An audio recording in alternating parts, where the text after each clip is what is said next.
Natasha. Well, Yair Lapid will be meeting with his British counterpart Liz Truss this morning, and the two will issue a memorandum. In fact, they've already published an article, a joint editorial in a British newspaper this morning, showing that they intend to strengthen ties and sign a historic decade-long accord to strengthen cooperation around defense, trade, security, and cybersecurity. Now, beyond that, of course, they've also both foreign ministers have committed to making sure that Iran does not acquire a nuclear weapon, and that is really the focus, of course, for Yair Lapid on this visit, as you say, in terms of trying to keep those sanctions in place and to drum up more support for the Israeli position, as you outlined it earlier today. Now, also today, the foreign minister, Yair Lapid, will also meet with Boris Johnson this afternoon. The two leaders will have a meeting and a press conference, and they're expected to light the menorah for Hanukkah later today. Now, as we both mentioned, Lapid is clearly on a mission to ensure that banking sanctions against Iran remain in place. But what can we expect from Boris Johnson on that matter?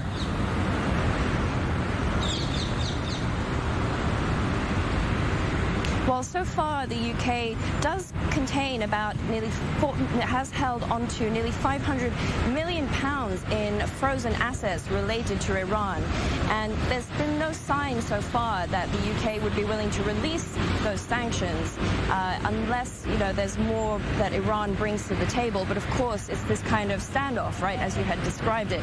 Iran is coming to the table with demands around these sanctions before it will even commit to re-entering the pact that has fallen apart in the last few years. Now, that being said, the issue of sanctions, banking sanctions here in the UK, has become a thorny issue because of British nationals that are detained in Iran. So there's certainly a delicate balance here to be found by the British government, and they'll be seeking to tread that balance while also holding Iran to account.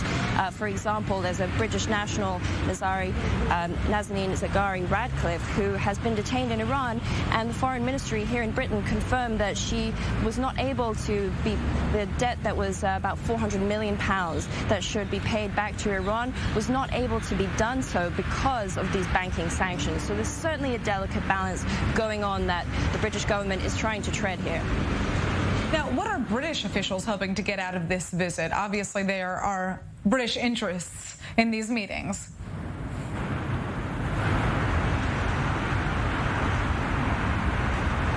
There certainly are, and the Foreign Minister, Liz Truss here, the Foreign Secretary, has already outlined that she really, and the British government, considers Israel to be a very strong partner and a strong ally for Britain in kind of a new front of cybersecurity, defending countries that align themselves, she says, with democratic ideals. So they're seeking to cement that relationship, to sign that memorandum, to cooperate with Israel, as we said, on those issues, and really to bring kind of a united front to these nuclear negotiations that are restarting in Vienna with Western powers, and indeed bringing the Israeli position on board.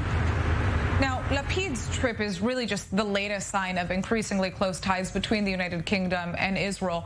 What can this be attributed to?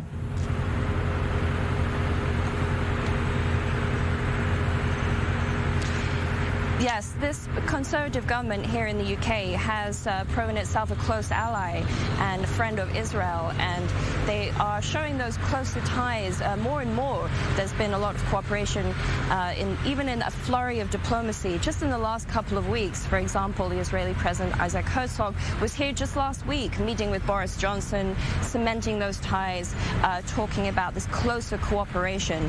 And indeed, we've got the British government, which has chosen to recognize all of Hamas as a terror organization.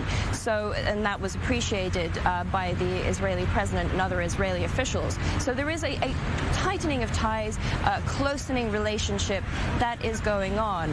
And the British position has been that they appreciate the Israeli concern over the Iran nuclear program, and they share that urgency to bring Iran to the table and indeed to get these talks resumed in a way that Iran cannot acquire a nuclear weapon.